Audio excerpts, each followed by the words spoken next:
হুম, বলো। আমি এখানে দিয়ে দিলাম 1 কেজি মুরগির মাংস, দিয়ে দিলাম আদা বাটা, দিয়ে দেব মরিচ গুঁড়ো, যার যতটুকু জাল করবেন সে ওইটুকু জাল ইউজ করবেন। তারপর দিয়ে দিব এখন হলুদ গুঁড়ো,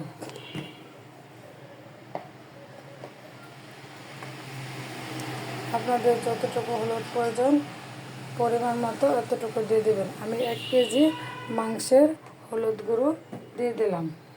তারপর দিয়ে দিব 2টি এলাচ, 2টি দারচিনি, 2টি অল্প একটু লবঙ্গ দিয়ে দিব। আমি এখানে 2টা তেজপাতা দিয়ে রেখেছিলাম, 2টা তেজপাতা। তারপর দিয়ে দিব রসুন বাটা এবং পেঁয়াজ বাটা, দিয়ে দিলাম রসুন এবং পেঁয়াজ বাটা। আমি আগে ব্লেন্ড করে রেখেছিলাম পেঁয়াজ আর রসুন।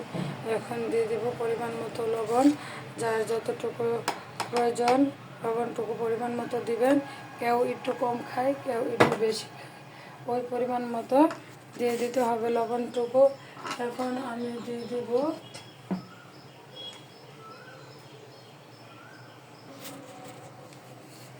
আমি দিয়ে দেব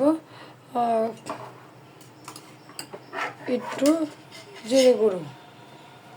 আমি জিরেগুলো আগে ব্লেন্ড করে রেখেছিলাম, আপনারা আপনাদের ইচ্ছা মতো বেটেও দিতে পারেন, তা আবার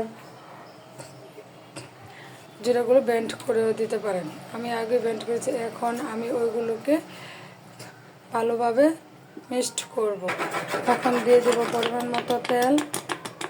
আমি এখানে 1/2 কাপ তেল ইউজ করেছি।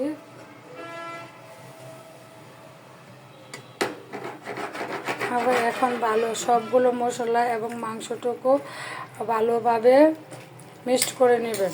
এটা যত ভালো করে মিক্সড করে নেবেন ততই ভালো হবে। মাংসের স্বাদ মাখার সাথে মাংসের স্বাদটা অনেকটুকু সংমিশ্রিত। যত ভালো করে মাখবেন মাংসের টেস্টটা ততই ভালো হবে।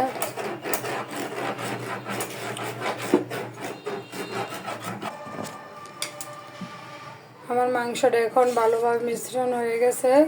এখন আমি এটাকে ঢাকনা দিয়ে 5 মিনিটের জন্য ঢেকে দেব।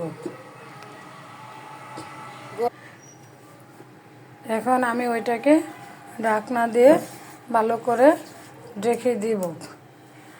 চুলাটাকে মিডিয়ামে রাখবো। আর গরম মশলা দিয়ে এভাবে মুরগি রান্না করলে খেতে অনেক ভালো এবং স্বাদ ভালো হয়, টেস্টিও অনেক ভালো হয়।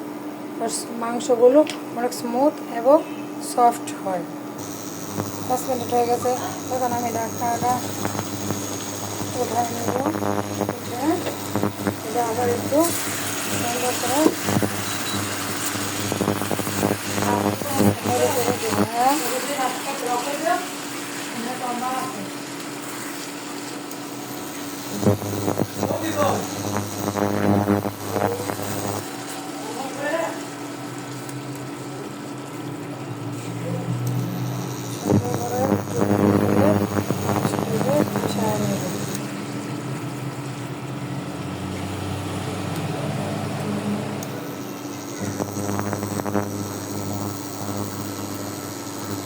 এখন আমি আবার একটু কষিয়ে নেব ঢাকনাটা দিয়ে।